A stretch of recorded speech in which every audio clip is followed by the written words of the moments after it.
வீட்டின் காம்பவுண்ட் கேட்டிற்குள் தும்பிக்கையை நுழைத்து உணவுப் பொருளை தேடிய காட்டு யானையின் சிசிடிவி காட்சிகள் வெளியாகியுள்ளன.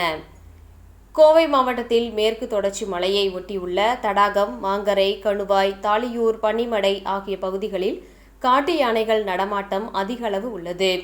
அடிக்கடி வனப்பகுதியிலிருந்து வெளியேறும் காட்டு யானைகள் ஊருக்குள் புகுந்து விவசாய நிலங்களை சேதப்படுத்தி வருகின்றது. இதனால் விவசாயிகள் பெரிதும் பாதிப்படைந்துள்ளனர். இந்நிலையில் தடாகம் அடுத்த தாளியூர் பகுதியில் சுற்றித் திரிந்த காட்டு யானை ஒன்று பழனிசாமி நாயக்கர் என்பவரது தோட்டத்தில் இருந்த வாழை மரங்களை தின்று சேதப்படுத்தி சென்றுள்ளது. மேலும் அந்த பகுதியில் ஒருவரது வீட்டின் காம்பவுண்ட் சுவர் கேட்டிற்குள் தும்பிக்கையை நுழைத்து உணவுப் பொருட்கள் ஏதேனும் உள்ளதா என தேடி சென்றுள்ளது. தற்போது அதன் சிசிடிவி காட்சிகள், வாழை மரங்களை சேதப்படுத்திய புகைப்படங்களும் வெளியாகியுள்ளன.